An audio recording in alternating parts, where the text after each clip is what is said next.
Welcome back to Bros in a Landfill. Here's the opening quip you're here for. Now get the fuck out. Wow, okay. Your hosts for today are Tar, the red Lamborghini, Beat, motherfuckers. and DSY, who is not a car. Autobots, transform and go F yourselves. Yeah, that's right. This is a verbal abuse cast today. Yeah, Tribe couldn't stand this hot spiciness, so he had to get his out of the diz out. Okay. Yes, we are going tryless.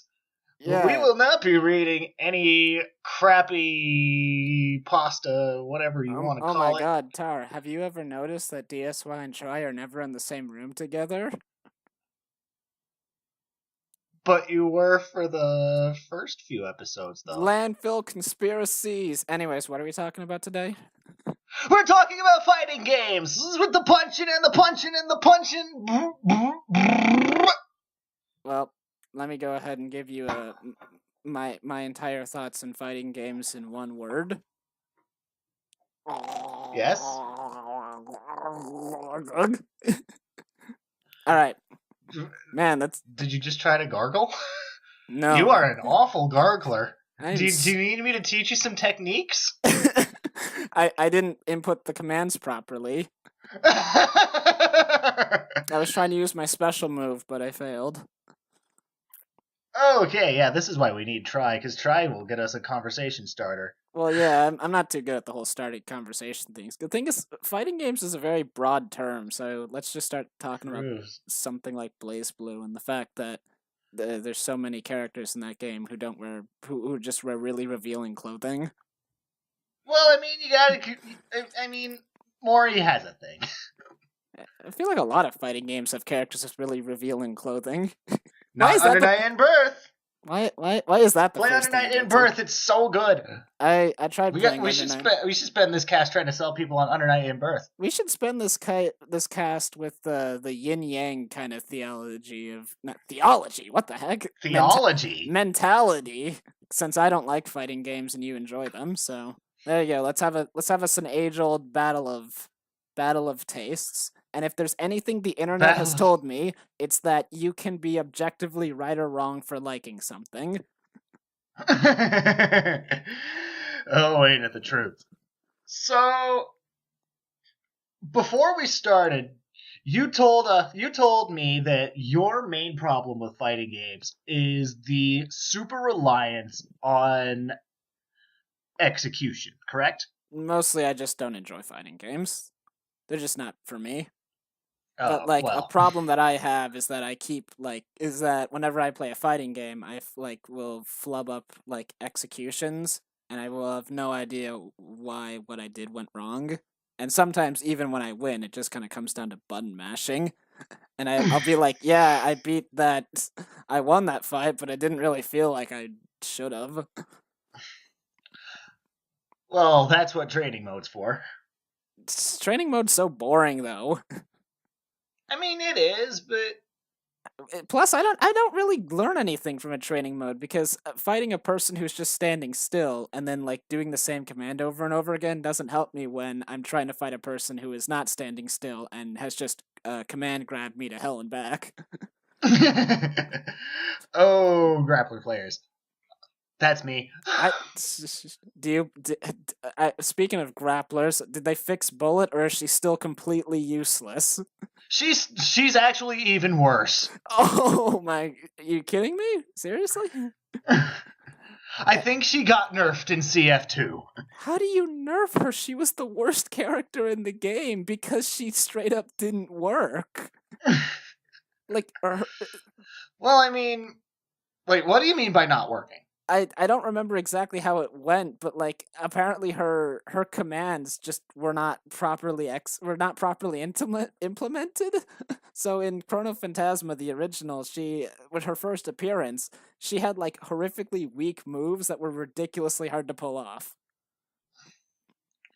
Wait, and really? Also her drive was terrible. She was the only character I could beat with an AI level of hell consistently. Everyone else I had to get lucky with. Wait. So I played on hell difficulty because 1, I hated myself, and 2, because normal was too easy. gosh, Hazama on hell. You're right. Hazama on hell difficulty is just the worst. I could beat a Hakumen like once or twice. I had about 7 battles, and I think I won 2 of them. But I thought Bullet was supposed to be one of the high damage characters in Chrono Phantasma. Like you have to work for it. I'm not. You have to build up heat, but like her follow-ups to her special moves, I thought were what really do the big damage. If a hell level difficulty, which is the highest level for those of you who don't know, BlazBlue doesn't run on easy, medium, hard. It's like hell difficulty is the hardest, but like I think it's like beginner, easy, medium, hard, harder, hell, I believe, something like that. If the highest level AI can't figure out how to make a character work, I think she's kind of effed. Again, I thought like. Well, either way, she got damage nerfed in Central Fiction. That's fantastic. Bullet has become officially useless. But I mean, like, in her mission mode, like, there are combos there that'll get you up to 5k plus. Well, maybe she was buffed then? No, because she's definitively worse than she was in Chrono Phantasma. Well, her drive damage proration is ass. And for those of you who don't know, damage proration is the rate at which moves get weaker after your starting move. Oh, I didn't even know that was a thing. That just shows my level of scrubbery. Yes, if you start a combo, each move will get weaker and weaker. Oh, really? Each subsequent move in the combo will do each move does have a minimum damage. Mm. So when you go that far in a combo, I know how to talk right now. I guess I wouldn't know about this because my combos usually got to around like 5 before they ended.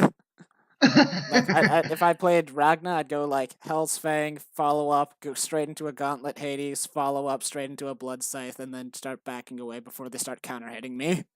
I'd go like. I don't have too much experience with Ragna. I'm an Amane main. I only played Ragna and Hazama, which is kind of ironic.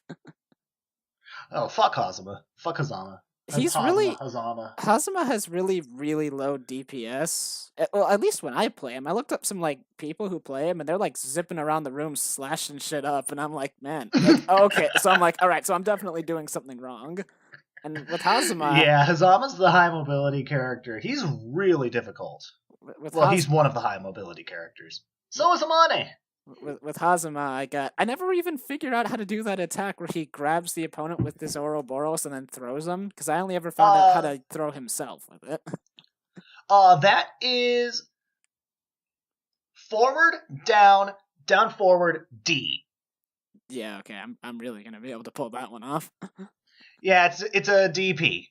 That's what we call a DP, or Dragon Punch for short. Oh boy. Yeah, I'd usually Wait, a Dragon Punch or DP for short. Fucking hell! I think usually when I played Hazama, I would, go for a Ouroboros. Typically I try to mix it up where I'd either run straight to the enemy or go behind the enemy, do some air combos, and then go into that move called, I believe, Wind Serpent Fang, where he does a big spin kick, which apparently was removed in Central Fiction, so I can't even keep that Yeah, it's this aerial move he had in Chrono Phantasma where he'd do an overhead kick that would knock the enemy down. And he uses the knife in his heel, right? Yeah. No, that's still in CF. Oh, really? I was told it was removed. I remember Mana was really happy about that's still there. That. I think it's quarter circle backwards C. While in the air? In the air, yeah. Yeah, I don't know. I think I remember someone, Chaos, I believe it was happy that it was gone because he hated that move. Our friend Chaos, just gonna name drop him there. It's okay though because it's just a username. You don't know his real name. I doubt he watches. We're not gonna reveal the full secrets of our good friend Tom, are we? I mean Chaos. I'm just kidding. I don't know. I don't even know his real name. The guy hated me. Oh. Like, I think I do, but I'm not going to name drop him. It's Tom for all intents and purposes. For all intents and purposes, it's Tom. I hope it's not really Tom. It's not really Tom. From Chaos what is I gonna know. watch this and he's like, those fuckers, God. What the hell? Anyways, like, yeah, so for some reason I tend to pick up the fighting game characters that are like the hardest to play. And yet Well, okay, that's not true because that's not true. I don't play Carl. It's hard to play as Carl because he'll never stop screaming. It's hard to play as Carl because you need to hold down buttons. It's hard to play as Carl because he's the kid. It is hard to play as Carl because he's the kid. Well, except I played Platinum for a short time. I tried playing Platinum. I actually, I remember I'd get a bunch of really easy combos with her by just spamming her drive and spamming her command grab attack, but I never really felt like for one thing, I never had fun playing as her, and for another thing, I do many multi-hit combos, but I wouldn't be doing very much damage. Yeah, I couldn't make Platinum work either. I will say this, supposedly there is a way. I will say this, I don't know. Her final super instinct kill attack is really bizarre because you have to be in the air to use it, but you also have to not be too high above your opponent, or else you're just gonna straight up miss them. And somehow through the power that is air only, isn't it? Yeah, and somehow through the power of BS button mashing, I managed to pull it off in a PvP. But again, it didn't feel deserved because I didn't even realize what I was doing.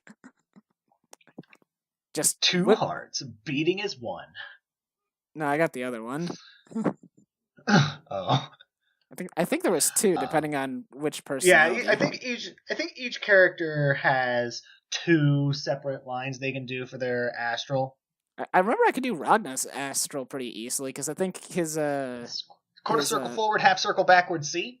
Yeah, I think his final attack was so much. I could never get his Carnage Scissors to work, but I could do his astral really easily. That's really weird. Yeah. Isn't Carnage Scissors just double quarter circle forward C? No, it's forward. It's down forward and then quarter circle forward and then C, I believe. Wait, forward. Wait, is it a circle half circle forward? A forward half circle forward? I think it was down forward half circle forward C. So it was really kind of awkward. No, it wouldn't be like it would have been forward. It wouldn't have been down forward. It was really bizarre. Because it wasn't like a curve upwards. It was like a bizarro kind of movement forward. And I could never get his Carnage Scissors to work either because apparently you can cancel them. I found that out the hard way when my unstable fingers accidentally canceled the attack more times than once. And sometimes Ragnar would shoot to the enemy, and sometimes he wouldn't. And I'd never be able to figure out his range. I can't summon my stand. I couldn't get the Ragnar stand to work properly. Bringing JoJo into this. Your stand has a range of 2 meters, so it can't do this and that. I wish. Oh, that reminds me. What did you think of our quiz the past couple of weeks? Did you do better than me? Probably did. I was disqualified from the quiz because I talked to one. Knew all the answers. Not all the answers. Some of them were total. I didn't know a few of them. I didn't know any of Try's, but I knew all of Sleuth though. I talked to Sleuth about some of the things. I even actually created a couple of those, honestly. Oh. Yeah, Sleuth and I collaborated on Walking on the Sun and Walking on the Moon, and one other one I remember I came up with. I think she was saying. Was it Bare Naked Ladies? No. Sleuth was talking about, I don't remember which one it was, but I remember Sleuth was saying, I love this name, but I can't figure out an ability for it. And then I would, just threw up the first stupid thing in my head, and that was it. I was I don't know, an ability like this, just go with that. And Sleuth was like, oh, hey, that actually works. Sure, why the fuck not? So, yeah, I was disqualified from the quiz. I disqualified myself, which is a fancy way of saying I didn't want to bother with it. Oh. Just like I don't want to bother with BlazBlue. That's why I stopped playing it after Chronophantasma. Whoop whoop. It was Oh a, dear. You missed some characters then. no, I'm aware of Fucking. like I never even played. I never even saw Kokonoe, but apparently she got nerfed pretty heavily because she was really strong. Yeah, I don't know what her dealio was I heard like pre-nerf, I but heard like supposedly it was bad. Supposedly, it was. I think she had too fast combos with too much damage. yeah. Uh, I think like wasn't one of her. I think one of her specials or one of her supers supposedly did like 9,000 damage. Oh, not 9001. Fuck off. I think it was actually her black hole, Oh. Oh. but I don't know for certain. It might have been the golden tiger. The golden tiger does How does she summon a golden shitloads. Tager against Tager? I never figured that one out. Because Because Tager's obsolete now. isn't he a person? Kinda. Isn't that why He's a she cyborg. Isn't that why she couldn't make more of him? Because he's half human, so making it. I guess she figured it. She it. might have figured it out. I mean, I figured with how Lambda. By the way, should we just put like I just realized with all the stuff we're saying, we should have put in the video title "Massive BlazBlue spoilers." BlazBlue is how old? Who gives a shit? I don't know. I heard a guy got a whole bunch of shit for spoiling Final Fantasy VII. Isn't that game like 14 years old? Not only is it like however many years old, it's really old. Not only is it however many years old, but it's also like super beloved and well known. So I imagine like you would have heard it from somewhere, but I guess not. I've never played Final Fantasy VII. I was gonna play the remake, but I guess I got canned. But anyways, you remember were about to do the whole massive spoil on the BlazBlues. Well, it's not a massive spoiler, but it's like Kokonoe had in a Continuum Shift. She had that other robot Lambda, who was originally another robot, and then her other robot is Tager, who was a guy before he was a robot. So it just gave me the impression Kokonoe is not very good at making like complex machines from scratch. Lambda was just new without Yandere.exe. I thought they were two separate beings. I thought that's why one was 11 and the other now was for 13. some reason. I thought they were just different models. They are now for some reason, but like originally Lambda and you were the same thing, I think. Well, I mean, and also in what is it? Also in Continuum Shift was Mu 12, so I just assumed Lambda was just one of the presumed destroys models that wasn't destroyed. 13 was the only known survivor, and 12 was Noelle. Oh yeah, and by the way, Mew and Noelle are separate in Central Fiction, so Well, I knew Mew and Noelle were separate because she had to trick the system to make them think they were the same person. Wait, she did? I think that was a thing where we're talking about BlazBlue's story. That question is gonna pop up a lot. Like, wait, that happened? I swear that was a thing where like I guess New had to trick Noelle into believing that they were the same, so that then New could access Mew's powers, so that Hazama wouldn't need Noelle anymore because New could just take the powers of the Murakuma unit, so that he didn't need to bother with Noelle. Something like that. Doesn't sound right, but yet I'm entirely unsurprised. I don't remember. It was in Chronophantasma where like Noelle was like caught in a white void and she saw herself in a mirror and she's like, You're Moo, right? You're me. And then Rachel's like, No, that's not you. It's a trick. Wait, Noelle's reflection. But Rachel was teaching her how to use the powers of Mew 12. This was at like the very end. This was after that. I think I'm pretty sure this was after that. So that's why Weird. I think that's why Noelle fell for it, because I think she thought it was like more of what Rachel was doing. But then Rachel's like, no, this is a totally different person messing with you. I've been shitting you this entire time. That seems like a move that Rachel would do. I don't know. I just know that like uh I I just don't know if I'm being sarcastic either. I don't know. It's been like years since I played the story mode of this game. All I really remember about Chrono Phantasma is that there is a part where my least favorite character in the series, I think he's like big muscle tattoo man.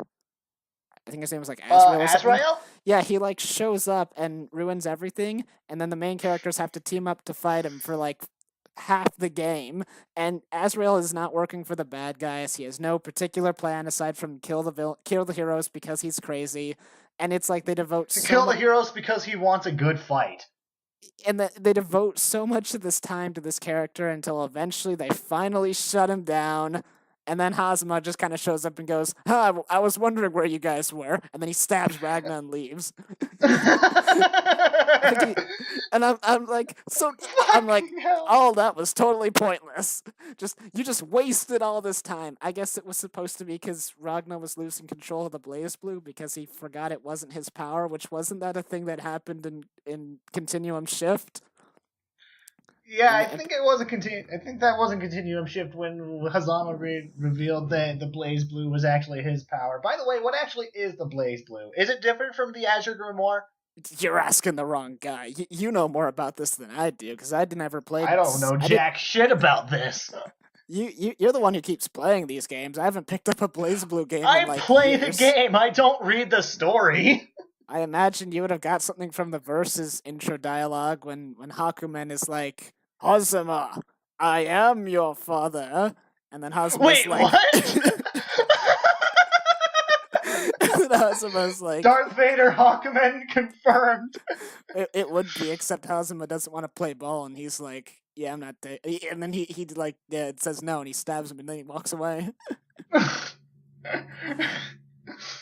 Wait, hang on. I think that actually is a color palette in one of the fucking games. I was told where that... he had it's all of his armor is black and his sword is red. Well, honestly speaking, wait, never mind. I was gonna say that color palette applies to a lot.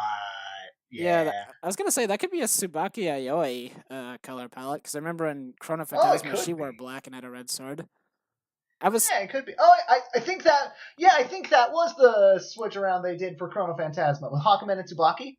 Yeah, which is weird because as far as I know, Jin Kisaragi and Tsubaki had a thing, and Jin and Hakumen aren't quite the same person. They're the same person, but they're not. But they're from different dimensions. Yeah, so Hakumen. They are, but they're from different timelines. Yeah, but doesn't that mean Hakumen technically has nothing to do with Tsubaki because it's the other Jin who has to do with her? I don't fucking know. Why does he care about her if he's a different Jin? Why does he care so much about killing Ragna at the same time that the other Jin does? Well, I mean, I think Hakumen wanted to kill Ragna in the first couple of games because he thought Ragna was gonna destroy the world or something. And then I think by the third game, he just doesn't like Ragna, and he doesn't particularly care if Ragna lives or dies or not. He just doesn't particularly like him. And then in the fourth game, I guess Hakumen dies, and considering what I know about Hakumen, nothing short of the world exploding to kill him is gonna make me say, yeah, I don't believe that. I hope he has like the sissiest death ever, so I can just pull my hair out and go, how did that kill him? I don't even like Hakumen, but how did that kill him? Ragna goes BlazBlue on this guy. A whole bunch of other people just use their full power on him, and you're telling me he got killed by a butterfly? He got killed by Tau. Did he? No, I don't know. I just know Hazama eats him, and then I guess... Wait, what? Did you not play Central Fiction? Oh, wait, Terumi. Terumi gets the armor, yeah. Oh, I forgot. They were two separate people in Central Fiction. Hazama and Terumi finally separated in that game, I guess. Yeah, because Platinum did the thing. I didn't play Central Fiction, so what's Hazama like then, now that he's not Terumi anymore? Is he also an asshole, or is he like joined the good guys? He's still an asshole. Oh, so it's good to know that nothing changed. He- Teremi's like, he's just not quite as violent. He's the asshole, but not the sociopath. Well, kind of the sociopath, but Terumi's the crazy one. So it's just the Hazama persona without the hints of Teremi? Yeah, So from what I can tell. So, wasn't the Hazama body just a fake body that Relius made, though? Yeah, So does that mean the body I developed? think. Does that mean the body developed a will of its own, or was it? Did it always have a will? Listen, And then Teremi. Dizzy. Yeah. This is BlazBlue. There's that This Kazuma. is BlazBlue. Kicks Tar into a pit full of sadness. And lollies who are all Ragna's sister. Okay, that's it. I'm pulling the plug. Goodbye. This is fun. I like this. You had one job, Tar. One job.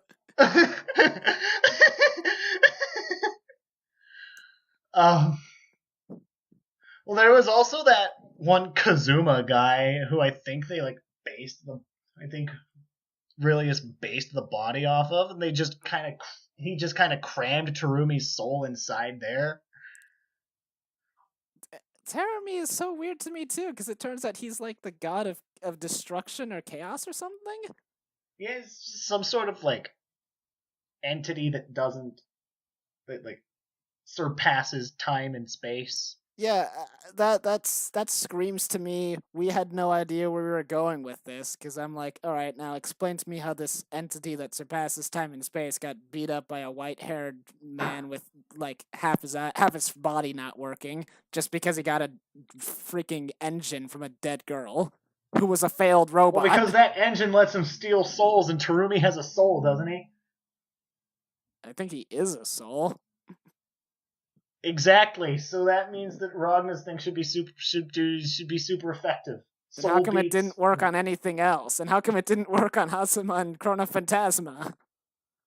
Listen, man. Why did they need Celica in Chrono Phantasma if Ragna's engine lets him steal souls? Because I don't know. The answer is simple. It's because they didn't think this through. Well, Hazama's allergic to niceness.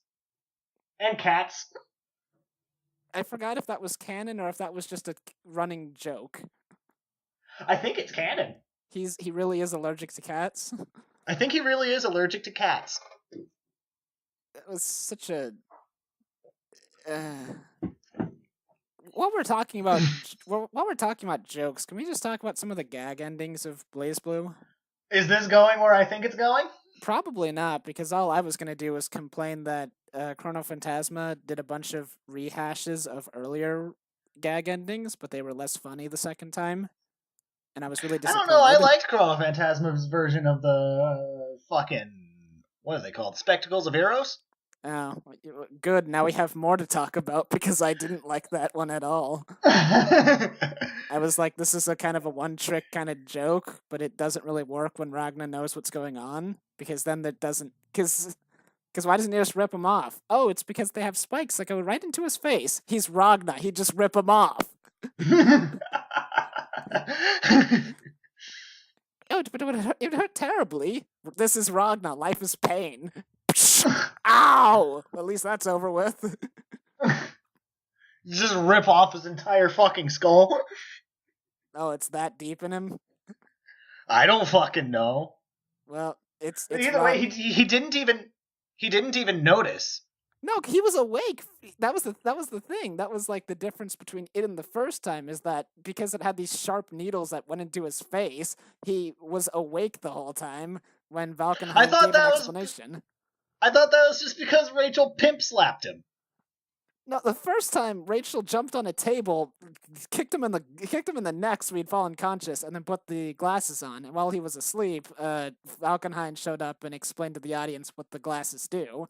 But then the second time around, Rachel just shoved him on his face, and then Valkenheim explained what they did, and then Ragnar even had a line. Like, Rachel even had a line. Oh, She was right. like, weren't you supposed to be unconscious? And Ragnar's like, how am I supposed to be unconscious with these needles in my face? Oh, right. So he knew what was going on the whole time. That was right. That was the one that Rachel didn't pimp slap him. So, like, Ragnar knew what was happening the whole time, and he even, like, I think he even explained to the other girls, like, what was going on. She's like, oh, you're all acting weird because of these glasses. It's like, you're not normally like this. Coconut was great in that one. She was the only person who I remember who even did anything. I don't even remember what the other characters did. I was going to say... Coconut was able to mask the effects pretty well. I forgot if it was the first time or the second time where Noelle, like, forged Ragnar's signature to be married to him. That was the first one. And then Carl's sister destroyed, like, the government building so that she couldn't submit a fake... She burned the fake... No, she detonated it. She destroyed it, and then she... Oh, God, I'm getting a phone call. Oh, no. Just tell him to shove off real quick. What the... It's someone I can't say that to. Oh. Hello. Well, then. Should we pause the recording? What should we do about this? I'm doing a recording right now. Yes, please. Sorry about that.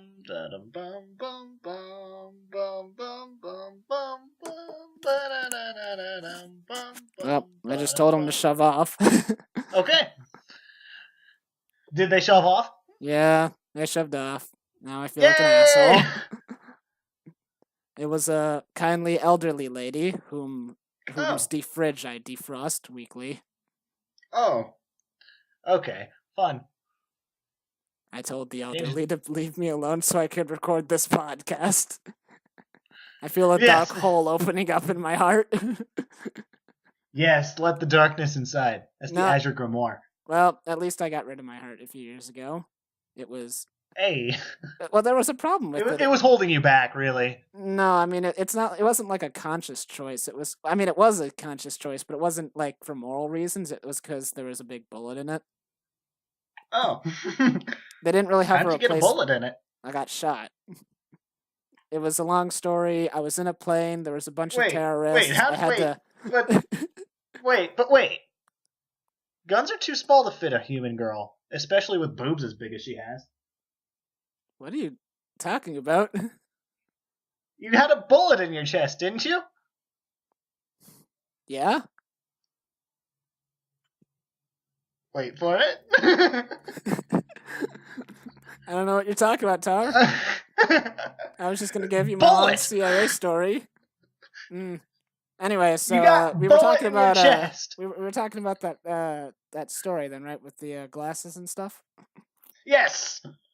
Well, I was anyways. You were talking about something. I don't remember.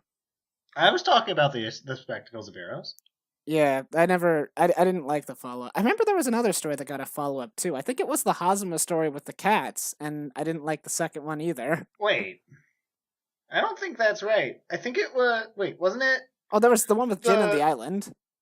Yes, the one with Jin and the Island got a follow-up in Central Fiction, too. It got a third follow-up? Yeah, Izanami's involved. Why does people like that? They have a contest. They have a contest to see who idolizes Ragnar more. Izanami won. What? First of all, no, she didn't. No one can beat Jin in that regard. No one can beat Jin in that regard. I refuse to believe he's conceded. Right. Okay, right. Jin actually did win, but he died in the process because he set the island on fire. He didn't concede, though, did he? He never said that he lost. What? He never said he lost. He never said he lost. All right, that's the Jin I know. But Jin kind of died. Well, that sounds like a happy ending to me. Izanami. Jin dying, but Izanami living is a good ending. Did you play Central Fiction? I'm curious because I didn't.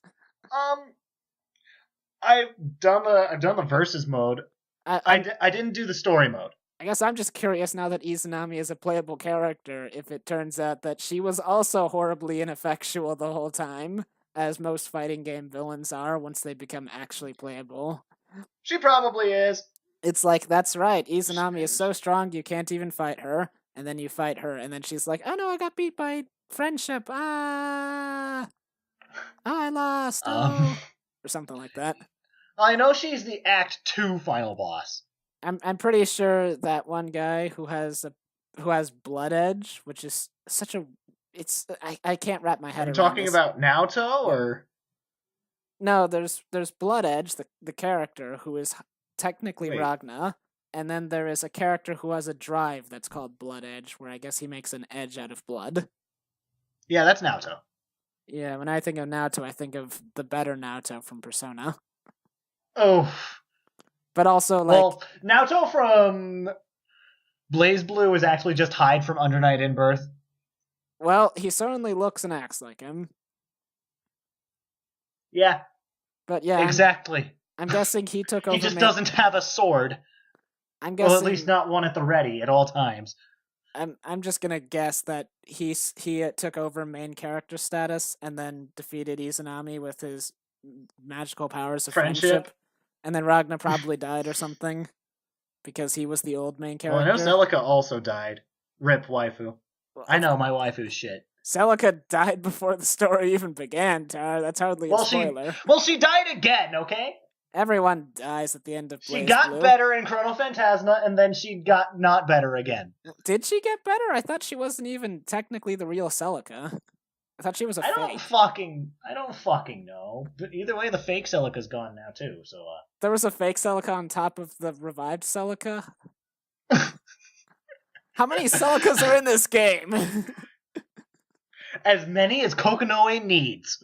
Well, then in that case, Celica didn't really die at the end, unless Kokonoe died. Well, this Celica died. Oh, well, that's okay. I'll just be the Alice from from the Resident Evil movies and say clone lives don't matter. Oh. No one will ever get that joke because our viewers don't watch those movies and you don't watch those movies and I don't watch those movies. Well then. That was a good joke. You know what? We seem... Yeah. Great joke, Dizzy. 10 out of 10 humor. 10 out of 10 humor. I welcome the deaths of waifus. Wow. I can't believe you'd do that to me.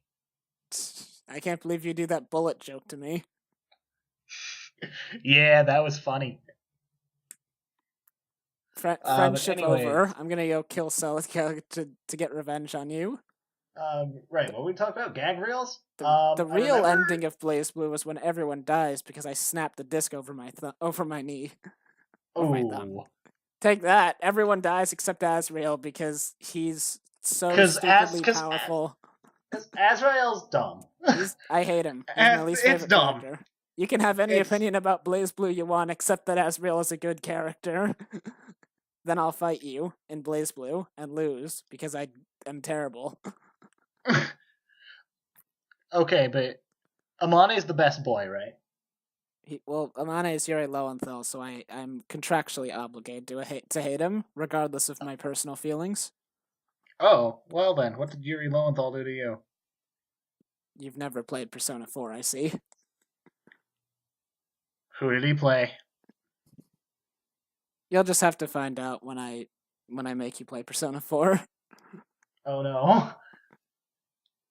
Don't worry, it'll be an enjoyable experience aside from Yuri Lowenthal. Well, I mean, at least in Central Fiction, there aren't any English voices. What does Yuri Lowenthal do in Central Fiction, by the way? Wasn't Amane kind of pointless? He's a demigod now.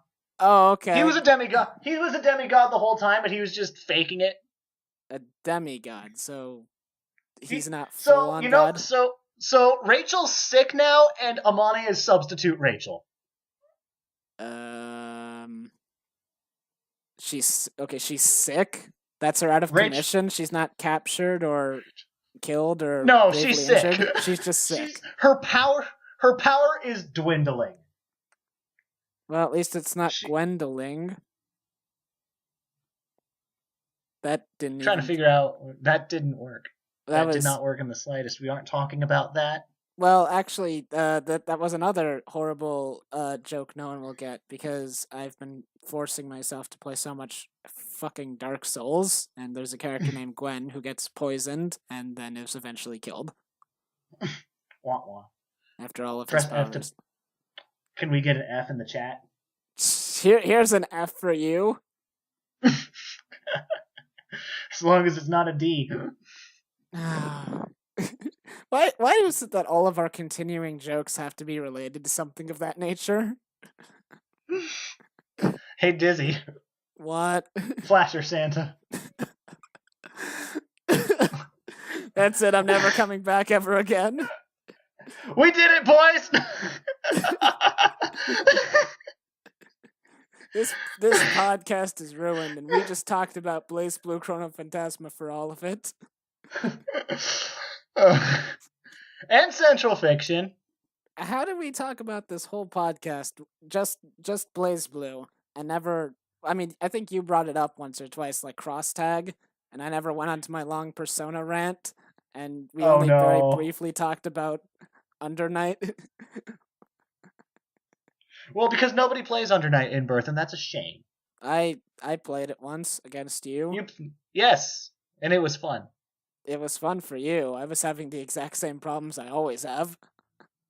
I even beat you once, and I said to you, like, I beat you, I think I beat you once, and I said to you in the chat room, that was not a deserved victory, because I just hit buttons. Well, were you playing Gordeau? I was playing Hyde. It was the only... You were playing... Oh, right. Hyde is the only character I ever play. You like protagonists for some reason. I don't like well, I mean, it depends, but I was only playing Hyde because he just had a sword. Do you remember who Well, there are a lot of characters with swords. I think you played Hyde, too, to counter me. You also played some big burly guy, and you played Vatista. Waldstein? No, you played your main. Yeah, Vatista and Waldstein? I don't know these characters' names. Well, big burly guy, that pretty much limits it to Gordeau and Waldstein. So did he have big claws or did he have a scythe? Yeah, I think it was the scythe guy. Oh, then Gordeau. Yeah, and I think I beat you while you were playing Hyde, because you were saying you'd, like, fight me, like, Hyde versus Hyde. And again, I said to you, that was not a victory based on skill. That was a victory based on I just hit buttons. That was a victory based on I'm not a Hyde main. Yeah, I'm a dirty Vatista main. Well, and I only use her at like 40% her full capacity. That's Vatista gets insane. 40% is better than my 0% with Hyde, because I had no idea what I was doing. Well, 0% would just be you not doing anything. You were doing things. I was doing like massive like spam attacks where like 10%. I was like shooting projectiles and I didn't even know why. Those projectiles quarter circle forward. I remember A, like B, or C. I think like someone like NN or someone said like the plot of Under Night Birth is very similar to the plot of Persona 3. And I remember, I think it was you said like a bunch of the characters in the stories are like waifus or something, which is really weird. Well, not like Hyde does have players, Hyde, like Hyde does have the harem following him. Yeah, that was something about like Hyde had a harem for some reason. All the girls. Hyde has a massive harem. And I don't understand. I don't know anything about the game, so I can't really comment. But I don't know. And I know there's only like one character we actively chastise you trying to get with, and that's Nanase, because fuck Nanase. Yeah, I think you mentioned this before. She's stupid, I think, right? She's tsundere, and also stupid. I think you said, like, she went to go help her partner and just got into trouble and just started picking fights with people who had nothing to do with anything. Oh no, that was Mika. Oh, that was Mika? I'm thinking of the wrong person now.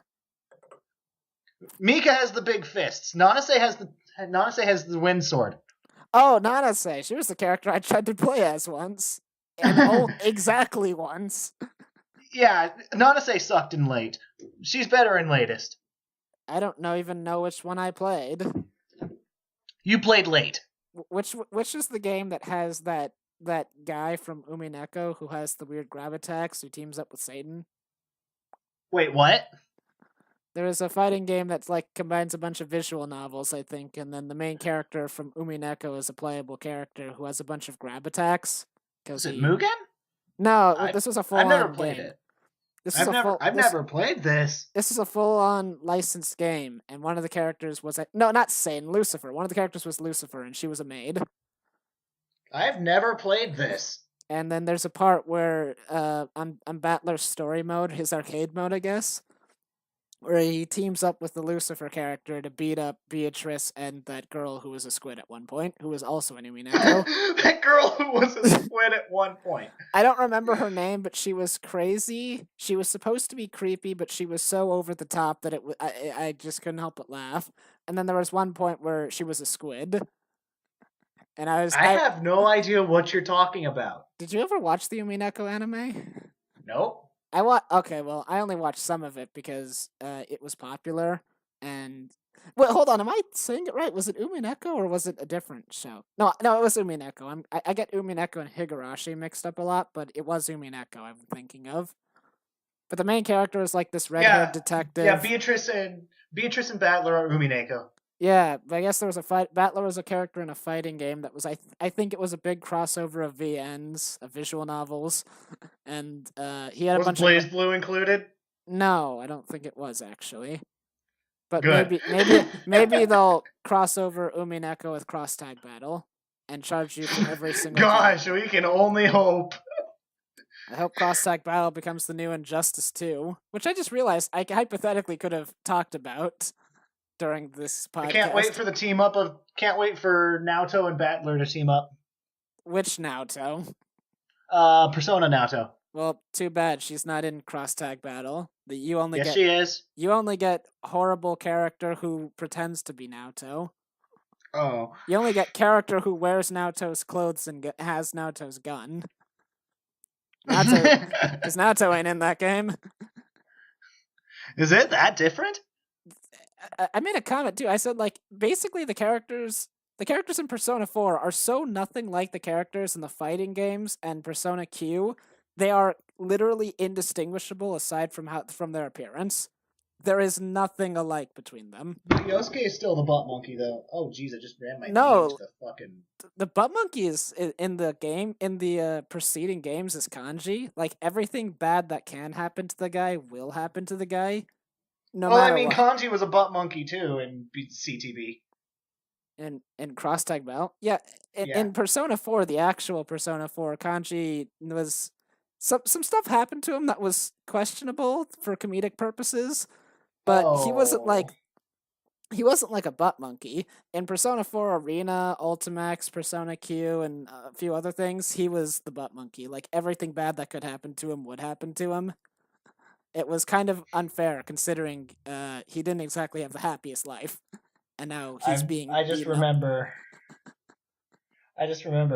Kanji was upset because he couldn't get to pet Jubei. Yeah, he likes fluffy things. Yeah, he does. Yeah, I gathered that much. I'm not even entirely sure where that came from. Well, while I'm complaining, it's like, you know, everyone in the Persona fighting games and everything that came after the Persona fighting games were flanderized to hell. And in some cases, I don't like it. But, like, it's weird for me to say this, but, like, I don't like any of it, flanderizing. But in certain cases, like, Chie is like, I like meat and stuff. And, like, I mean, I hate it, but, like, Teddy's thing with girls, Teddy did hit on girls. It wasn't to this level, but he did hit on girls and stuff. But what drives me crazy I don't know is that Teddy too much. What drives me crazy is that some of the characters aren't even flanderized. They're straight up not who they are in the game. The only Persona characters I quote unquote know are the characters in CTB. So that's you, Yosuke, Chie, Yukiko, Kanji, Aegis, fucking Naoto, Mitsuru, Labras, and fucking Labras isn't even a real Persona. Labras isn't even a real Persona character. And Akihiko is another character who kind of confuses me on his flanderization, because it's not even flanderization, he's straight up a different person in these games. Akihiko in Persona 3 mentions protein exactly once in the entire twice. No, because one of the other characters, his name is Shinjiro. He's not in the fighting games. But one of the other characters mentions that Shinjiro mentions that Akihiko eats a lot of protein related stuff, and that's it. Akihiko doesn't make a fuss about it. He doesn't like fight him on it. He just kind of like takes the jab and then says like, "Yeah, we have more important things to talk about than my diet." And like, but in the fighting games, he's like in the fighting games and in Persona Q and stuff, he's like so obsessed with protein, and it's like, is this even flanderization? Because he literally acted nothing like this. And then Yukiko, Well, I mean, like, there are other facets about him, at least in CTB, at least in Cross Tag. Please explain this. I'm curious to see how accurate he seems to be a little bit hug boxy. He is very much about his friends taking on the next challenge. That kind of stuff. That's a little. Does that seem about right? That's a little vague, but I wouldn't say he was very hug boxy. I wouldn't call him that. I mean, his entire. Well, you know what I mean, though, right? Does he still wear the weird combat clothing where he's shirtless? And no, I don't necessarily know what hug boxy means. Like he's just kind of like all about his he's all about his buddies. He's kind of happy. He's a little bit happy-go-lucky. He's very determined. Well, Tar, I can definitely say this much: if you ever sit down and play Persona 3, you'll not recognize Akihiko at all. Pretty much. Oh, is he a villain? He's not a villain. He's a character with an arc, but let me just like he does care about his other teammates, and he is interested in strength. He has a strength related thing. I know he becomes like best buds with Mika from Under Night. Well, I mean that's outside of my knowledge, but like I'll say I guess both of them are all about the punching and the punching and the punching. Well, that's interesting too. I'm not entirely sure what to say about Akihiko because I'm afraid you might actually play Persona 3 and then I'll have ruined it. I'll have like spoiled his character arc, but I will say that when it comes to friends, Akihiko does not have very many. He's not a very warm and fuzzy person. That makes sense. He didn't look like a very warm and fuzzy person, so it kind of took me by surprise when he was being all warm and fuzzy in Cross Tag. Well, I also say Akihiko has an arc. His arc does not end with him being warm and fuzzy either.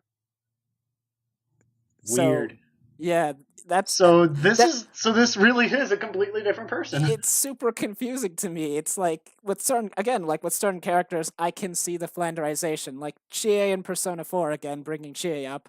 Like it's not her only personality trait, but she does like meat. She does talk about steak a lot. It's not her only personality, but she does talk about steak a lot. So her being flanderized to this obsessed carnivore, I'm like, I think it's stupid, but I can see why it happened. Akihiko, I'm like... But if they didn't do it, then Azrael couldn't make his joke. With Akihiko, I'm like, you're a completely different person. They didn't take anything of what Akihiko had and make it into this this farce. They just completely made a whole new thing up. I keep trying to bring up Yukiko, like, I don't know if you know Yukiko. She's the one with the fans and the fire. I vaguely know Yuki. I vaguely know Yukiko. She's supposed to be like the super traditional lady, right? She kind of has like a hot temper, pun intended. Not really, no. Traditional, yes. Hot temper, well, kind of. I know she kind of likes the macabre, but that's kind of like a side trait she has. What's a macabre? She kind of likes disturbing stuff. Yeah, see, that's another thing that kind of confused me. No, she doesn't. Really? No, not really. Because I know, like, she's like all about it when she's teamed up with Carmine, who uses his own blood as his weapon. Yeah, again, that's a part. It's part of. It's like what I say with Akihiko. It's like, where did you get this from? Was this like a one-liner throwaway that even I missed? Because Yukiko in Persona 4 had a lot of things going on. She was never really into horror or rumors. Really? And another thing too, you never play. From what you've told me, this must not have translated, which is good because it was a bad thing. It was confusing and awful. But in Persona Q and in the Persona 4 fighting games, Yukiko was also like a complete asshole. She was the weird kind Yeah, no, she is definitely not a complete asshole in CTB. in the Persona fighting games and in Persona Q, Yukiko had this she was an asshole in the weirdest sense because I guess she was not malicious, but she would actively induce pain in others. And that was very Well, confusing. That was the very most Sorry, go ahead. like the most I know is that she gets offended when Gordeau says she probably shouldn't fight. Sorry, say that again. The most I know about Yukiko being an asshole is that she gets offended when Gordeau tells her she probably shouldn't fight. Well, Or at least he's very surprised that she is going to fight. I don't imagine. I mean, I guess that kind of would almost make sense for her character, maybe. I mean, it's like it's closer than this her being an asshole thing, but like in the fighting games and in Persona Q, she was incredibly insensitive and incredibly like she would kind of like do things that would bring harm to others, and it would be it would be portrayed in a way where she didn't think it would be bad for them. And I was thinking in my head, like, that doesn't really make sense with Yukiko at all. And then I thought in my head more, like... I was going to say, yeah, like, isn't she kind of our teen mom? I wouldn't... No, I wouldn't call her that. I will say she's not an asshole, though, so that's why this behavior is really bizarre. Yeah, that's kind of vibe I got from her, though. Like, I kind of feel like she's the teen mom. Well, maybe you should play Persona 4 and see for yourself. See, Maybe I should. This has gone from fighting games to me just trying to get you to play a game that I like. Which is better than while drawing tangents to a fighting game on the side, so we're still relevant. Well, I mean, me trying to get you to play Persona 4 at least makes more sense than me trying to get you to play DX2 or Duel Links, because I hate those games. At least with Persona 4. Wait, don't you hate Persona? No. Don't you hate everything? Not really, no. Oh. I'm critical of everything. Well, I don't hate everything. Let's see here. I'm trying to think of how well they did for the Undernight characters, because they did a pretty good job. I can't say much for how they portrayed Merkava, Yuzuriha, or Mika, because they didn't get any screen time in story mode. Oh, wow. They'd probably be the easiest to translate.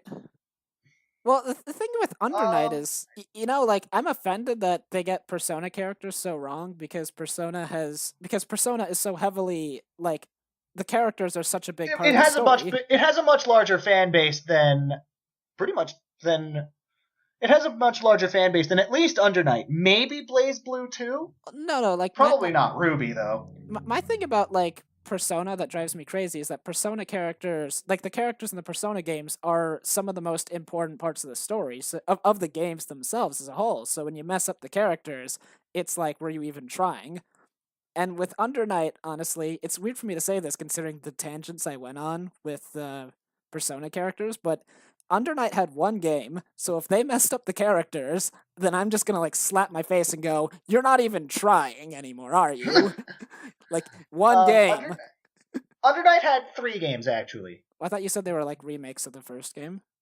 They are, but that's kind of what fighting games are. Well, there was Vanilla Undernight, which didn't make it outside of Japan. Okay. There was Undernight EXE Late. That was the console release. Uh-huh. That was the first console release. And then there's Undernight EXE Latest, which adds... each expansion added a number of characters, but Undernight Latest really expanded on the lore of the universe. Were they all like continuations of the same story, or was it like a sequel basis where it's They're pretty much rehashes of the same story. Well, then in that case, I'm still gonna make my point where I said, like, with Persona characters, I'm already pissed off. But if you mess up the characters in, like, Undernight, for example, where you only... Let's just say they only need to play Undernight in late, then, to get the feel for the characters. Undernight Latest. Yeah, let's just say Since latest has a more accurate translation. let's just say they only had to play Undernight latest to understand the characters and then put them into this new game. And it's like, and if you mess that up, you're just not even trying anymore. Yeah, they definitely got Hyde, Lynn, and Gordeau down pat. Like those were really well done. Let's see here. Who else, man? Carmine was really well done, but Carmine's easy. Because Carmine's only motivation in life is beating other people into the ground.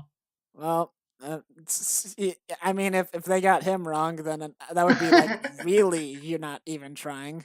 I'd like to see them like make a game, and then the plot twist is that he doesn't like beating people into the ground, and he's a nice guy. What? No, Carmine is very much not a nice guy. No, that's what I'm saying. It's like let's wait for like the BlazBlue cross tag battle story mode, and then Carmine saves the heroes, and they go like, "You guys have taught me the power of friendship," and then you break your controller in half. No, Carmine thinks friendship is bullshit. Well, Narukami thinks friendship is such a thing that he's completely obsessed with it. Spoiler alert: he's not. Oh. Well, Narukami is so weird for me to talk about because Narukami is a voiceless protagonist, but that doesn't mean he's personalityless, even when you take control over him in Persona 4. Let's see. Who but else like, am I missing? He's so insane in the fighting games. He's so like the power bad. of the bonds.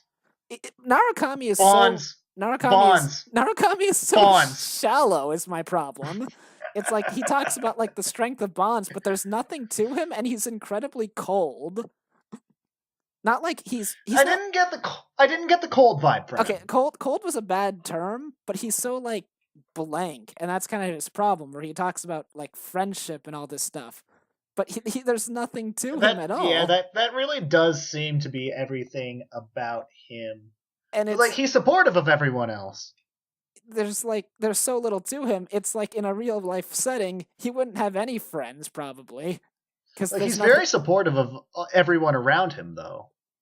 That just means he's a yes man. True. Like, I don't know. It's like, why do you hang out? Why do you hang out with him? He did seem to have the least personality of all of the Persona people, aside from possibly Aegis.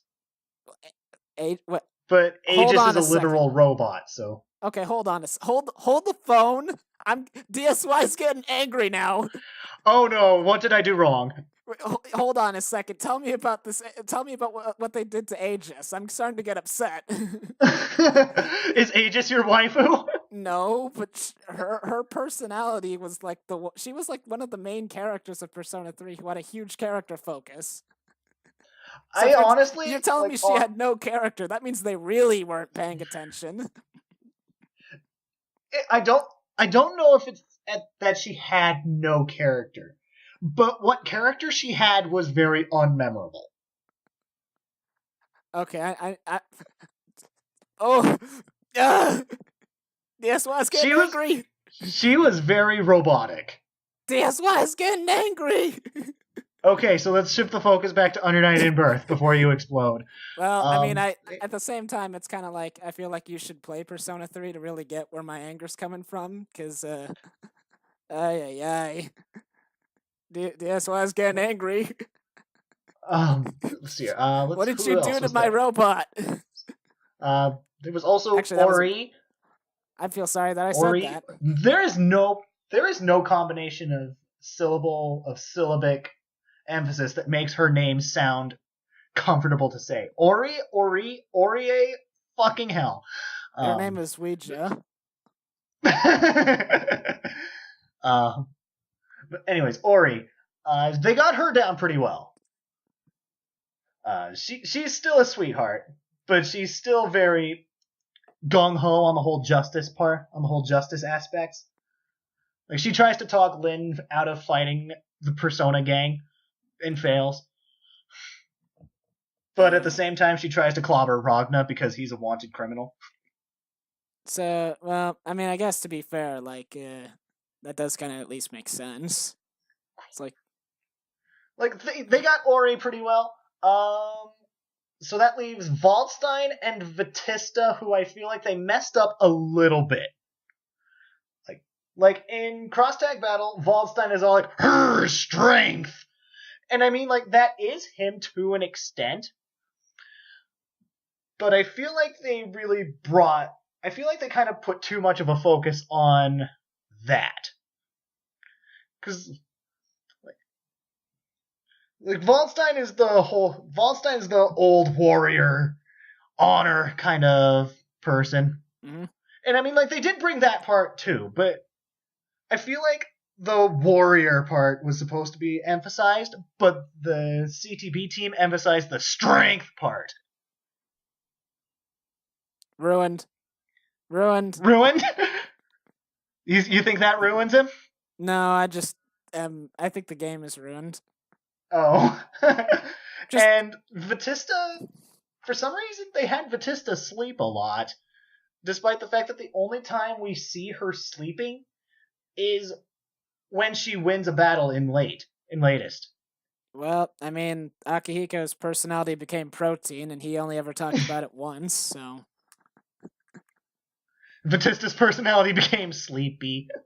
If they make another Under Night game and that's actually becomes her new personality, would you be upset? Yes. Kind of. I don't know. She's still adorable.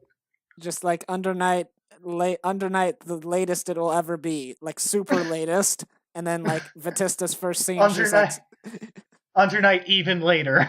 And then like her first scene, she's sleeping, and Hyde shows up, and he's like, man, Batista sure does sleep a lot. In fact, I swear she's always sleeping. And then throughout the entirety of her scene, she's always yawning, and she's always like, oh, I'm sorry, I fell asleep again. Well, it's not like that's her in CTB. Like, she does still retain many of her robotic qualities. I don't know why. Does she have red hair, a red eye, a yellow eye, and a panda hat? No, she has white hair and fuchsia eyes. Oh, so she never turns into my idol's character. She does not. Like, she does retain many of her robotic qualities. She like her robotic way of speaking. She retains a little bit of her social ineptitude.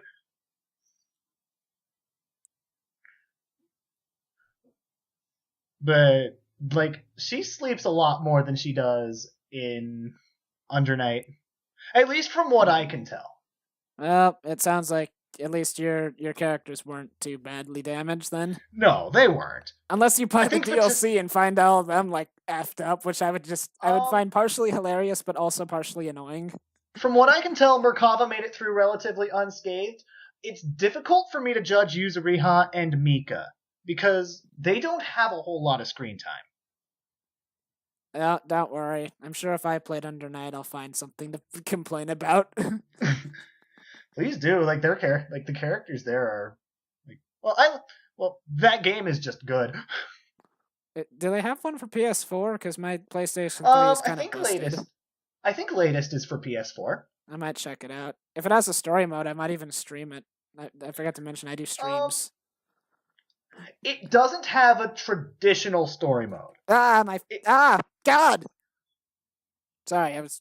What happened? I was messing around with a flashlight, and I fell and it landed on my foot. Oh, fun. Can we get an F in the chat for Dizzy's foot? Just don't you dare press that key. I will... He means the D key. I will turn back time and destroy your keyboard. With the power of Izanami. I can stop time for 5 seconds now. But yeah, Under Night latest doesn't have a traditional story mode. It has an arcade mode just like BlazBlue, where you see each character's perspective of the Hollow Knight. That is the big event. And there's also a chronicle mode where you get a glimpse of the character's life, where you get a glimpse of one event the character has gone through before the events of this game. I don't even know what I feel about, like, story modes in fighting games, because, like, Actually, it's funny I should mention this because before this before this podcast even started, I was like watching a guy do like talk about like Mortal Kombat's stories and stuff. Okay. Like the ninth game specifically, which All I didn't. right. Let me just go ahead and give you the quick little lowdown. The ninth game is a canonical reboot. Okay. I was gonna say, is this the one where they bring in the children of all the main cast, No, that was 10. or was that 10? That was 10, I think. That was 10. Okay. Nine So was nine's when a reboot. 9 is when you play through the first, second, and third games condensed into one quick thing, except everything goes horribly wrong and all the heroes die. Oh, fun. So people kind of leaves a bitter taste in the mouth when the first time these events happened, a bunch of people died, which admittedly sucked, but it wasn't everybody. And also they all died because the main character of Mortal Kombat 9 was incompetent and stupid, as opposed to Sub-Zero or No, Raiden or he was Johnny Raiden. Cage or No, it was oh, Raiden. it was Raiden. Raiden led them all to their deaths, and like one character even calls him out on it, and like you as an audience member are kind of going, "Yeah, he's not wrong. You pretty much did this to all of them." Whereas in the original, Wait, but didn't Raiden turn back time and undo that? no, that was the whole thing. Oh, That was how the game oh. started, because he like he got visions of his future self that led him to do a bunch of things that would make the future worse. Oh. And then at the very end, one of the characters who was not supposed to die says like, Died. well, for one thing, he died, yeah, but for another thing, he called him on this, and he said like, everything went horribly because of you.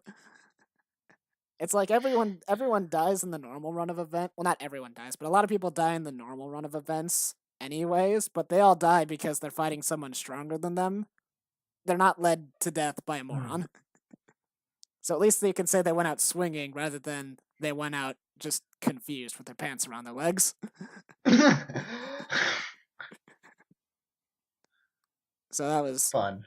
Where was I going? Anyway, that's right. I'm sorry. I went way off topic. You need to like pick me up and slap me when I do that, because I go on a tangent. I don't know where you're going with this stuff either, man. I'm sorry. I go on tangents sometimes, No, and then that's I forget fine. where I'm going. It's not gives us fine screen because I forget time. what I was talking about. Anyways, the point is We were talking about Under Night in Birth. We were talking about stories in fighting games. I was talking about like story modes in fighting games and arcade modes in fighting games, and I think I brought up Mortal Kombat 9 because I think I just told you, like, in 9 everyone dies at the end except for like 3 people, but in the arcade mode you're given like, I guess, an alternate ending where that character was competent and saved the world and stuff. Yeah, but that didn't happen. What if you play Shao Kahn though? Well, then he takes over the world. Fun. And it's like, it's weird to me, I guess, when you have like an arcade mode story that technically didn't even happen because you have a main story that confirms it didn't actually happen. So I guess is it like that in BlazBlue?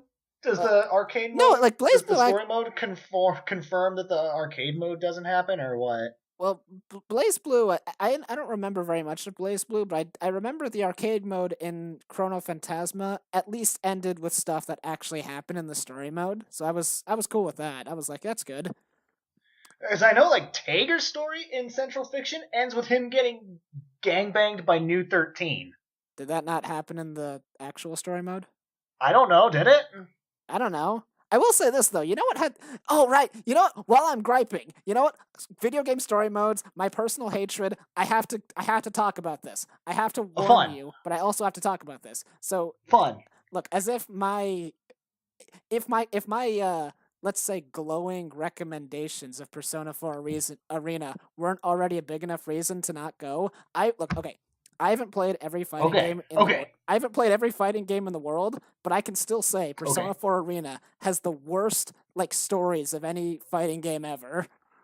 And I say I say stories because in the first Persona 4 Arena fighting game, every individual character had a completely different alternate universe story where completely different things happened and there was no consistency whatsoever.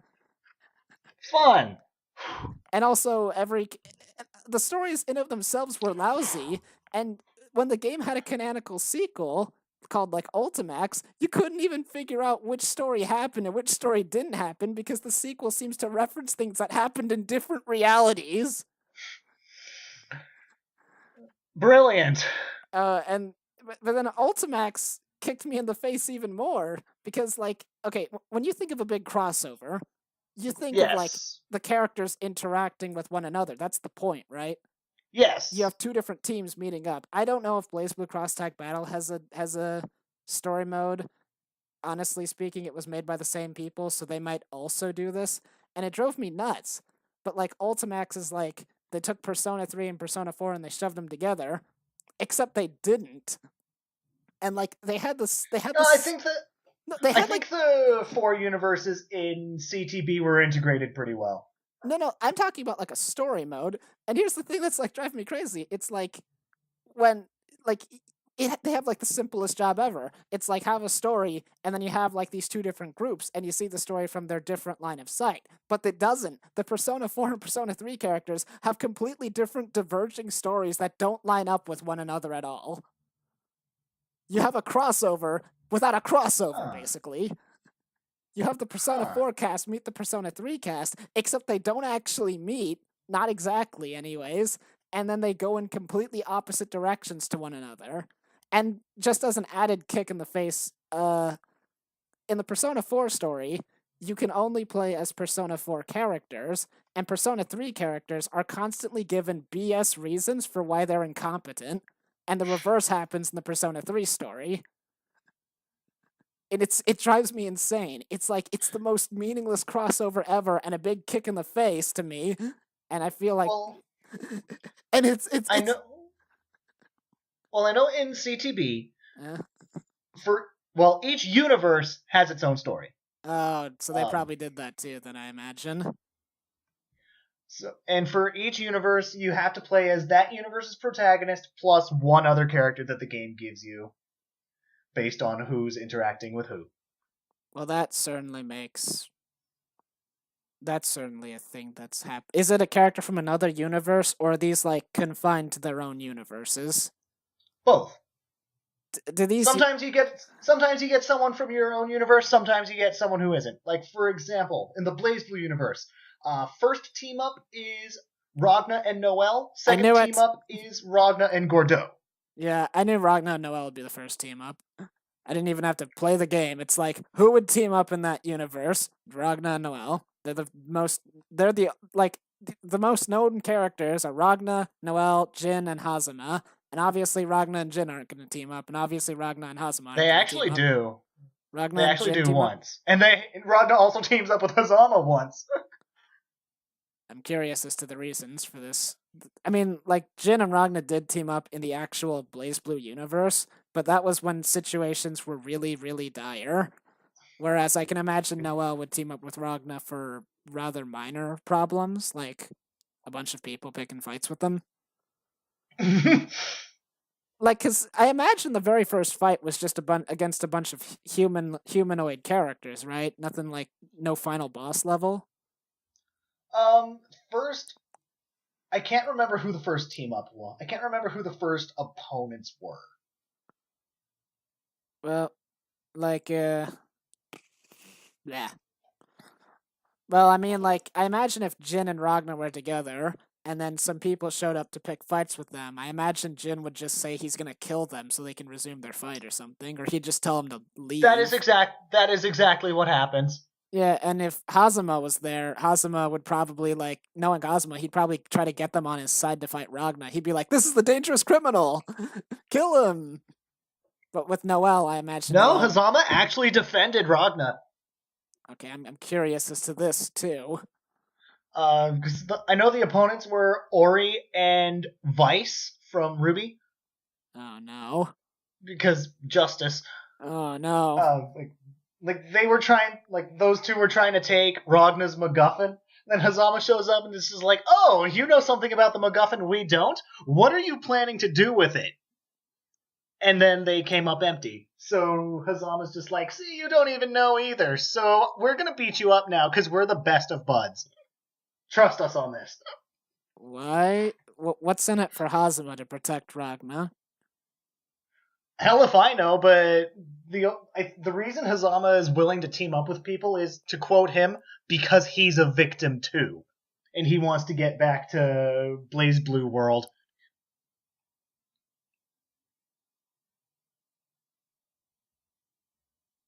That's it. From what I can tell. DSY.exe is rebooting. Oh.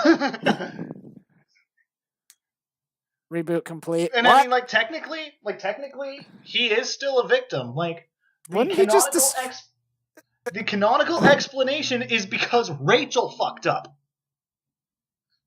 Rachel fucked up, and that's why all of these universes are colliding. I have a headache. What? What? Yeah. I don't know either.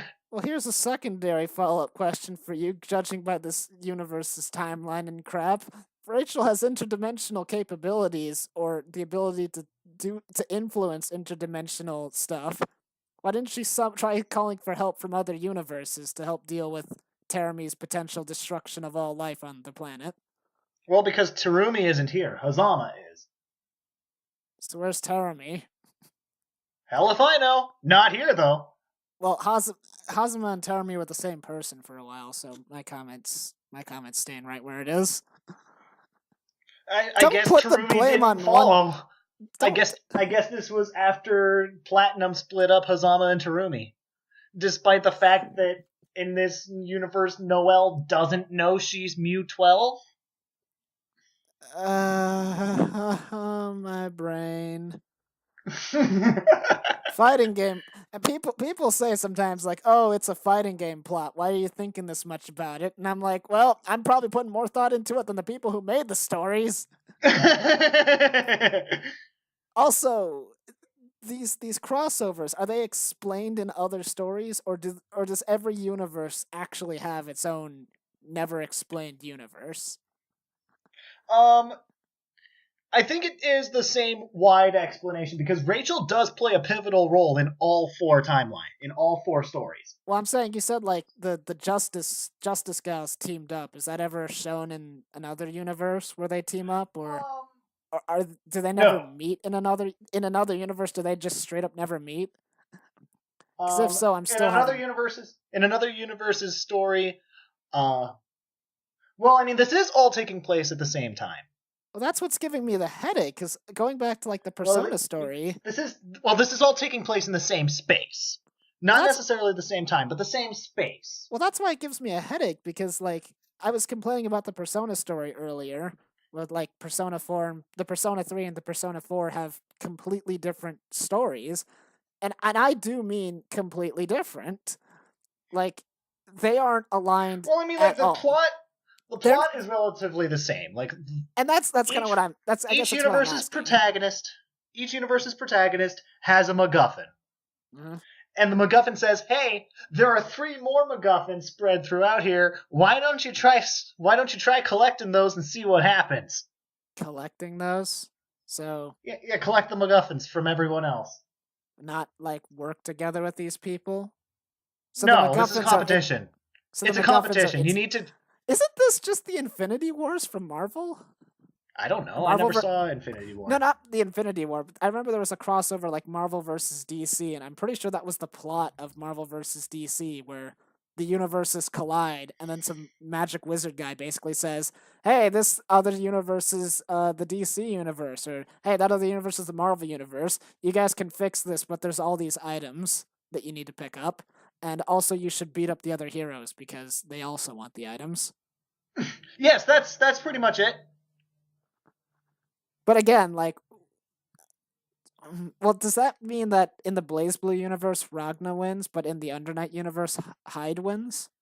Yes. So the endings and the sort of. In each storyline, the 4, like, all of the keystones are assembled. All of the MacGuffins are called the Keystones. Fucking hell. But whether the thing is done successfully, it depends on which universe you're playing in. The BlazBlue and Ruby universes succeed. The Persona and Under Night universes fail. Wait a second. What is? First of all, why do they fail? And second of all, what does Narukami have? And what does Ruby have?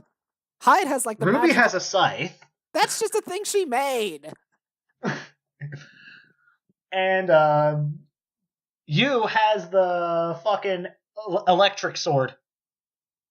No, he doesn't. He has an electric sword here. Is that what they actually say? It's his sword? Because I got news for you, buddy. His sword isn't even a real katana. It's a plastic fake. He's fucking using it. And he's kicking ass with it. I was gonna say, like, Narukami has certain attributes. He is in possession of certain metaphysical concepts that grant him enough power to save the world in a non-specific way. He does also have his electricity persona. Well, for one thing, Izanagi is not actually an electricity persona. That's something that the game's created. And for another thing, Izanagi is Narukami's persona. It's a part of him. It's not like an ability he has, like the Azure Grimoire or like the Chaos Blade sword that Hyde has. Izanagi is literally a facet of his personality. It's basically a part of his brain. Okay. Well, he has access to it in this universe. Like, I think there was like a thing where it's like he doesn't have access to it all the time in his own universe. Well, I don't fucking know. I don't know Persona. I can explain that, but even that makes things more confusing. In Persona, the rules of Personas vary from game to game. In Persona 4, which is where Narukami is from, Narukami can only summon his persona to defend himself in the combat areas, which is when the game goes from a slice of life to an RPG. In the Persona story, the Persona characters keep talking about like not being inside the TV. Yeah, that's you go through a TV to enter what is referred to as the Shadow World, and that's where you can summon your persona. And while there was never a direct in-universe explanation for it, my own personal belief is that it's mostly because the persona being a part of yourself will only manifest to protect you. It can't be used as a weapon. It's a means of defense. So they can't. Well, here it's a means of offense. So they can't use it. Fuck you. They can't use it in the real world because there's nothing to fight in the real world. They're not in a situation where they need it. It's kind of iffy because in Persona 3, the main characters could summon their personas anywhere, but they didn't because it would be immoral to use their power in unfair ways because they were the heroes, you know? It's because how many times in your daily life do you think you would actually just whip out a big, like, super ghost power JoJo stand? Even in JoJo's Bizarre Adventures, the main characters oftentimes use their stands, like, to protect themselves or to fight someone. Right. They don't use it on daily life. And in Persona 1 and Persona 2 as well, those stories were also kind of weird because in those stories never had a dual world. It always took place on Earth, like in the normal world, but that was where all the danger was, so they could summon their personas freely, which is why I have the idea that personas are tied to, like, danger. But yeah, I'm getting off topic again. But what I was gonna say is that Narukami, I'm gonna try to, like, be as unspoilery as possible. But Narukami, being the main character, does have a certain power that none of the other characters have. But even that power doesn't make sense in this context because his power is the power of friendship. Well, here he has the powers of both friendship and electricity. Is it really his sword they need? Yeah, he has his sword. That's literally what they need from him? That's his MacGuffin? No. No. Like, every character has... What's his MacGuffin? That's what I'm asking about. It's a keystone. Hyde, Ragna, Ruby, and Yu all have keystones on them. So it's it's not something from their universe then. This colorful rock. Oh, okay. So I'm getting fed up over nothing then. Just go ahead and forget the last 10 minutes then. I certainly will, because I'm gonna be embarrassed. So it's not like his power they want. It's a literal it's a rock. It's a rock. I thought that you meant. talks. Oh, okay. See, I was. Oh. Okay, see, I was getting confused. I thought it was like Ragnar's Azure Grimoire and Hyde's Chaos Sword thing were talking to them and telling them to do this. I didn't realize that by Keystone you meant it was a thing they picked up. Oh, I thought you meant like what do they have that they're using to fight? No, oh, okay. I'm sorry. That was bad communication on my part. I'm sorry.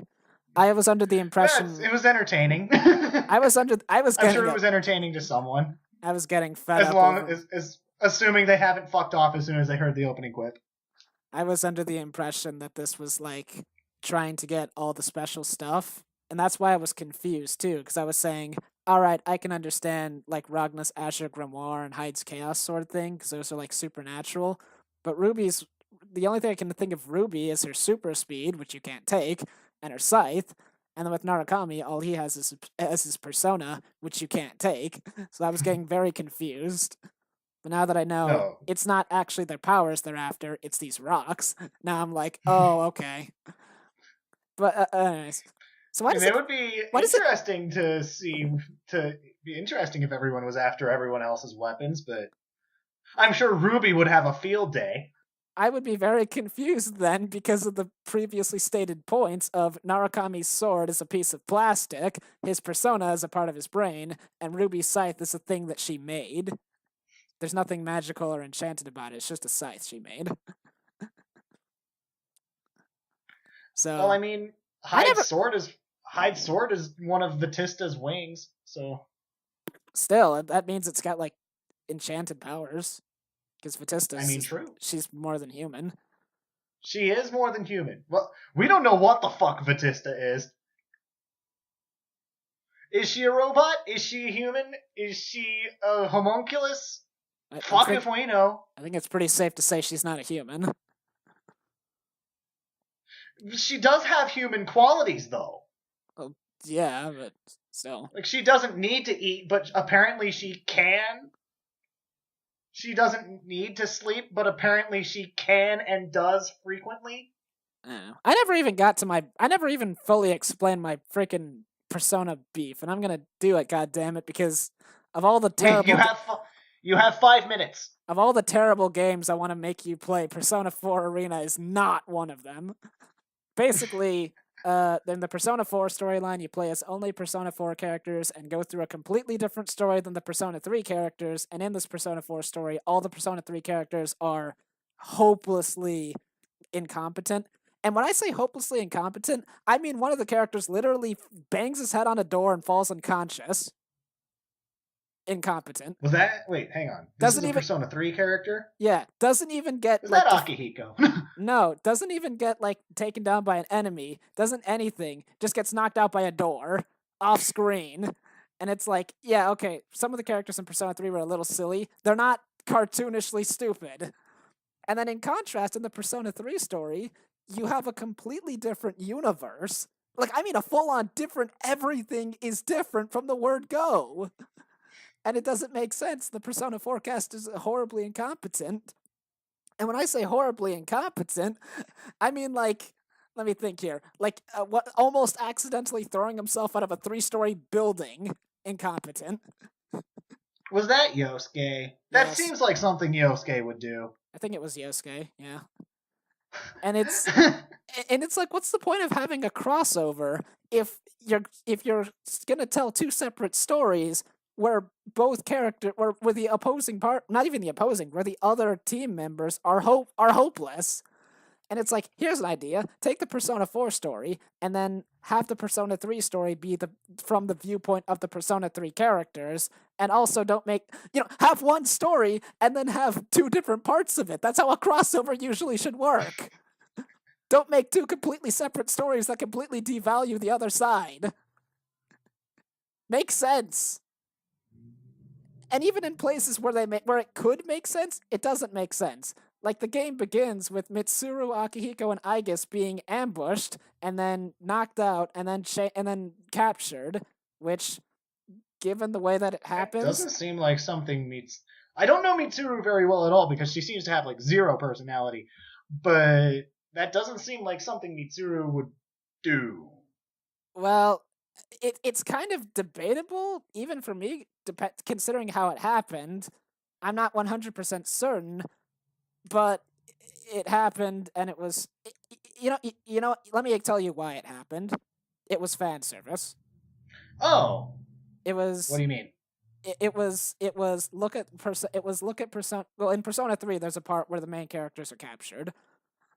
I won't give too many details, but I will say it was a it was a really good scene actually. It was really really well done. And then in Persona 4 Arena Ultimax, so like remember that time when the characters got captured? Let's do it again, but worse. Oh, Let's do it again, but let's not make as much sense as the first time. I mean, given the way that it happens, I kind of have to shrug because the main characters are they're kind of in a situation where they don't really have a lot of options. So I can say I believe it to that front where it's like, they're it's a hostage situation and they're like outnumbered. So I'm kind of like, yeah, I guess. mm. And Mitsuru's not going to give up the life of the hostage, so you know, I'm not sure. But anyways though, let me. I'm getting off topic. We have 5 minutes left. In the Persona 4 We have 2 story, minutes left. in the Persona 4 story, Mitsuru, Akihiko, and Aigis not being able to fight kind of makes sense because they were beaten up and captured. So I can get that they wouldn't be in a fighting shape right from the word go. But in the Persona 3 story, they're totally in a Did they fighting rip shape. an arm off of Aegis? No, they just beat her up and then tied her. She's a robot. She feels pain. She has pain receptors. Oh, she does? Yeah. That's lame. That She seems has like an intentional design flaw. Well, I don't want to give too many details away, but I will say her creator was a dick. That makes sense. Also, by the way, Aigis' sister's Labras, she's a walking plot hole. Aigis has no sisters. They're all dead. Okay. Anyways, though, so like freaking in Persona 4 story, I can kind of believe that like Mitsuru, Akihiko, and Aigis would not be in a super fighting state considering they got beat up and imprisoned. But then in Persona 3, not only are they totally fine after being beaten up and imprisoned, but they're more competent than the rested and prepared Persona 4 characters who are horribly incompetent. And then in Persona 4, the characters who aren't beaten up and imprisoned, the Persona 3 characters who aren't beaten up and imprisoned, just suck. One of them gets beaten up by a nobody, another one knocks himself out on a door, and another one, like, he just doesn't exist until, like, the very end of the story when the writer remembers he exists. Oh, fun. And I'm like, okay, that's great. And then the Persona 4 story, in the Persona 3 story, it's like everything is flipped again, where the Persona 4 cast is horribly incompetent, and everything is stupid. And I'm like why don't you? I just pull my hair and I go like, you write a crossover story, write a story, okay, and then tell it from two different points of view. Doesn't that just make sense? I think Doesn't that just make sense? I think that the most prudent observation we can make here is that it's really weird that of all of the CTB cast, Ruby was the only one who didn't immediately recognize Hazama was a bad guy. Well, that is actually kind of weird because even though I don't really like Ruby all that much, the show not. I mean, I don't really like the character either, but I saw some of Ruby. She's a bit of a ditz. She's a bit of a. Yeah, she's a bit of a scatterbrained. She's not happy-go-lucky. She's happy-go-lucky. She assumes the best of people. Yeah, but she's not stupid either. Guy's giving you the evil glare. Kind of have to sort of pick up on some things. Again, Terumi isn't around here, but like Gordeau, Naoto, the rest of the Ruby cast all figure out something's up with him, but Ruby's just kind of chill about it. You know what's weird about that, actually? What? It's like Naoto has the weirdest flanderization, I think, of a lot of. Well, not the weirdest, but she has a pretty particularly odd thing to me, where Naoto was flanderized into her. Naoto had a lot of personality in Persona 4, but then in the preceding games, her only personality was I'm smart. But here's the weird part. Naoto is actually smarter in things that came after Persona 4 than she was in Persona 4. Hmm. Like, she has this... Wait. We were talking about flanderizing characters. I need to talk about how they ruined Yang. Like, I don't even know... Like, I haven't even watched Ruby. But, like, what's Yang's most defining trait? Yang has a few traits. She's not like a one-trick pony, I don't think. But she's pretty. Her puns, right? Yeah, she has In puns. CTP, she doesn't make a single pun. Is that flanderization or just not even getting a character? That's not even getting the character right. That I tried to correct myself there. But anyways. But like, yeah, I was saying like Naoto would not.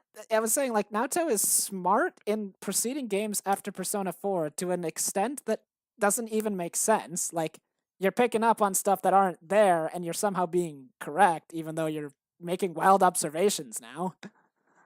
And it's like, you know what? I don't think Naoto would pick up right away that that Hazuma was a bad guy. I think she would. And if you're saying that Hazuma is a jerk, but Terumi is evil, and if Hazuma was simply a jerk, I think Naoto would probably find him unpleasant and probably try to stay away from him. But I don't think she would call him evil or like pull out her gun. I think she would just make an excuse to leave. And then well, I mean, leave. like, Hazama is still trying to pull his nice guy act. I think she would find him questionable, but like seeing right through him, like with the master detective skills, I'd be like, no, I think she would think he was an asshole. I think that's about the extent of it until when he pulls the knife. I think then she'd be like, okay, no problem, red flag. Anyways, the takeaway here is, if you're going to write a crossover, write a crossover. This has been Bros in a Landfill, signing off. I never said fuck crabs. Fuck crabs.